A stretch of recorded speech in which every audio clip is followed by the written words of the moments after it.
One UI 7 is here, and I have two S24 Ultras to compare One UI 6 to One UI 7. Let's go.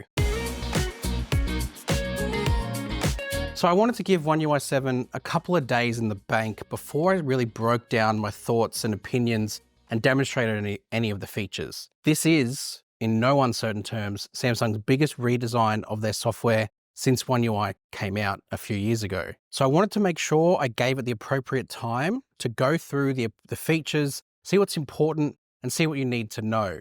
Because if you're on One UI 6, there's a few things you might want to get adjusted for before this drops. Starting with the big one, the quick panel. Samsung have completely redesigned how you interact with it now. When you look at them side by side, the default way from One UI 6 is the way One UI has always been. A swipe down brings out notifications and some toggles, and then a further swipe down expands the quick panel out. Samsung have kind of shied away from that. If you swipe down anywhere on the home screen or from the top, it brings down the notifications, and then a top swipe from the top right corner brings down the quick panel. You can actually still get to the quick panel from notifications. It's still a two swipe gesture, the same as One UI 6 to bring the quick panel more expanded, but just on that first swipe down, there is no toggles, but we'll get to that in a moment. The notification panel is a little bit jarring. They're very large and all the notifications are kind of in your face, but you can see that they are stacked. So at least it's not just this big, long, giant list of notifications.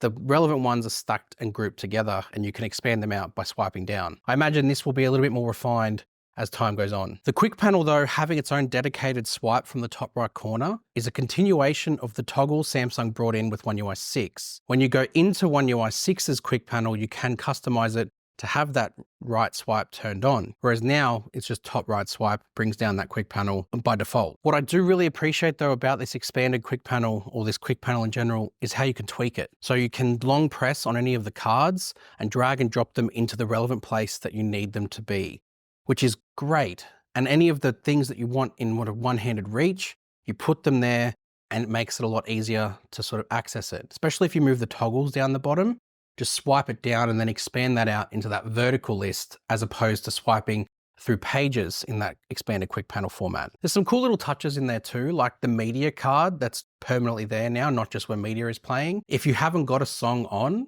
it actually just says play last track or play media, and then it'll launch the last song or your default media app straight in there, and then you can see it. That's a great touch, and I appreciate that a lot. If you're a long-time Samsung user, there's going to be an adjustment to this quick panel. However, Samsung being Samsung, don't quite shut the door completely. You'll see that throughout some of the new features.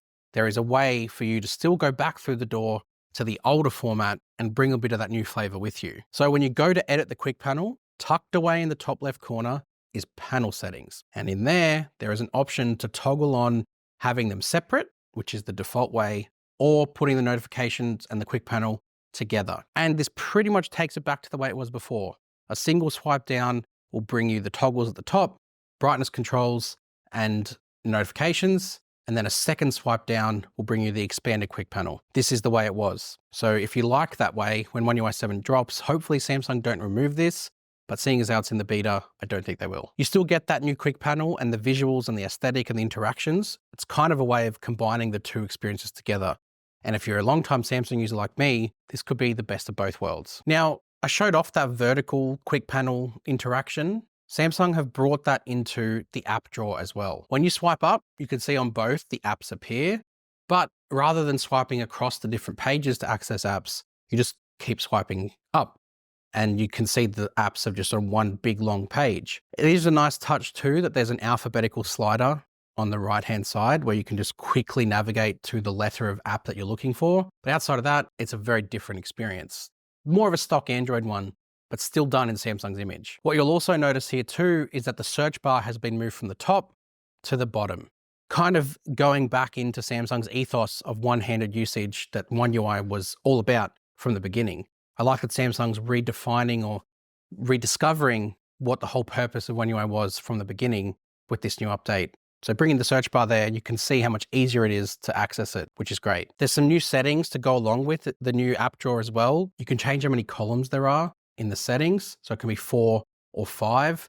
Much of a muchness, just depends on your aesthetic choice. But like I said before, Samsung leave the door open again, to go back to the way it was. If on the 3-dot menu, you hit sort, you can actually go to custom order and it'll bring the pages back.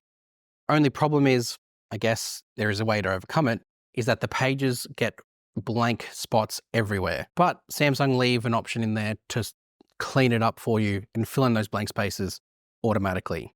And again, like the quick panel, you get the best of having the search bar down the bottom for one-handed usage and the old way of going through the pages for your apps. Nice to have choice. Now, in terms of the home screen, there's some visual changes that you will see, especially with things like the app icons. You can see some differences in things like the gallery and the camera. Samsung have brought a new visual aesthetic to a lot of different things, and widgets are a part of that too. If you go into the widgets menu, you can see Samsung's preference for rounding off and having more color in their widgets now. Just sort of scrolling through the lists, you can see the more rounded corners, but also the more visual pop of vibrance that goes along with them. Now, more so than the Samsung Notes widget. You can see the old one from One UI 6 pretty much looks like the way it has done for years. Whereas the new One UI 7 one, it's got a bit of color, a bit of pop, and it's definitely more streamlined. Samsung are definitely trying to bring a bit more of a visual aesthetic with One UI 7, and the home screen, apps and widgets are a big part of that. None of that really adds or changes functionality though. It's more of a visual thing. And another step in that visual direction is the change, or the borrowed change, to the task changer. Samsung do this. In Good Lock, they've always had this task changer option where you could have this sort of nice flowy stack of cards for open apps or recent apps. Whereas with One UI 7, it's now the default. So the task changer in One UI 6 that was default was basically just individual cards and you swiped through them. Now with One UI 7, they are almost stacked on top of each other, but it's again a visual change because functionally, there's no difference. It just looks cleaner and interaction is a lot smoother and nicer off the back of it. But there is functions with One UI 7 that there is no comparison for. So whilst the feature of the quick panel and the app drawer is some side by side, with the now bar, there is no comparison to be made. This is a brand new thing. I guess in a way you could say this is Samsung's answer to Dynamic Island, but done very much in Samsung's image. There is the settings for the now bar in the lock screen and AOD menu option, and you can go in there and see what you can control. In the live activities, you can see a lot of the activities that you can see and interact with in a live fashion. For example, the clock, you've got Samsung Health, you've got the voice recorder. There's a whole bunch of stuff in there, and I imagine will get updated as developers and software progresses with One UI 7 too. Let's just use the clock as an example. When you start a timer, live activities lives in the notification panel at the top there, a nice slither, and you can click on it and it expands out. That's very similar to Dynamic Island, but when you activate the lock screen, that's when it becomes Samsung One UI because it activates this little tiny now bar down the bottom, which again is all about one-handed usage. It's live too. So whatever you're doing down there, you can see it in real time. So the clock and the timer keeps going. What I like too is when you press on it, it expands out, but you don't need to do that to interact with it. You can still control it from that little bar. If you have multiple activities running, similar to the way the notification panel works, you can see a little bit of a shadow and then you can swap between them with this really fun interaction, which is kind of nice and addictive to play around with, but you can just keep swapping them and rotating them around depending on the one that you need to use. Really nice. Further extending to that, these extend out to always on display. So the now bar sits on always on display too. And this can be turned off in the settings. I forgot to record it, but basically you can still interact with it. You can double press on it and it'll pause the track or skip to the next track or pause the clock, the timer that you're running on the always on display too. The thing with the music player with always on display is it will actually dominate once you expand it out on always on display. The album art, the music panel sort of expanded out and looks really slick on always on display. I hope there's a way that Samsung can maybe implement other things into that as well. There was a new notification icon that I noticed whilst I was in here on the lock screen, where it just had this little tiny icon near the top left corner and you could press on and it expanded the notification panel. Nothing major, but it was cool. Next, I want to go into the camera. Now, I did compare output between One UI 6 and One UI 7, but I found there to be pretty much no difference. There was maybe some differences in shade or shadow in certain areas, like one was lighter than the other, One UI 7 being the lighter one. But what I found was that it was just no discernible difference, and it could have just been margin of error. Samsung is unlikely to have changed the algorithms for beta 1. We'll likely see something when the full version of One UI 7 drops So I'll revisit it once that happens. But the most important part I've found with the camera is how you interact with it. Again, it goes back to Samsung's ethos of one-handed usage, rediscovering what it should be all about. You can see the first thing that I noticed is the photo modes have been brought back underneath the shutter button, which allows for everything to sort of be brought back down into a really nice, comfortable one-handed usage space. So the viewfinder now doesn't have any distractions on it because the zoom level is brought above the shutter in the black bar. And then the next part to that is at the top, you used to have all of the controls of things like megapixel, motion photo. That's now been brought into a 4-dot menu next to the zoom slider. So when you press that, it expands out this extra menu that you can slide through and get some extra toggles. Again, not having to do hand gymnastics to get to the top to do it. You could do it all with one hand, especially with how big phone screens are. This is a great touch for cameras in particular. Something you'll find in this little 4-dot menu is a new setting for the camera and dedicated exposure slider. Normally you have to tap to focus and then bring up an exposure slider in One UI 6 and previous versions. Now there's just a dedicated exposure slider in the 4-dot menu. So you launch this, slide it left or right to set the exposure that you want. Again, great for one-handed usage and just makes the whole process a lot easier. And this is spread out across all of the camera modes too, which I found really intuitive. Another thing that's, I guess, more of a visual change as opposed to function is the little leveler feature, the best shot or shot suggestions, has got a new visual aesthetic. It's like a cross as opposed to just a circle. It doesn't change how it works, it's just looks different. But in the other camera modes, there is a little bit of a difference. It's no longer just a straight line. There is some sort of multiple steps that you can sort of have the straight line be activated or shown, and you can match it up with that instead of just one straight line. And you can turn this off in the settings if you find it too distracting, because in there too, you can have it just grid lines or just the shot suggestion or just the photo composition guide. Up to you, it's all in there. The rest of the modes are largely the same, with the exception of Pro mode and Pro video mode. They've both just got, again, a bit of a more aesthetic cleanup to make it easier to access the settings that you need to change. For example, Pro mode, it's a lot cleaner and a lot less visual intrusive. And also you can toggle RAW straight from the camera app instead of having to go into settings in the top right corner. Pro video mode's the same. Very similar sort of change in how you function everything.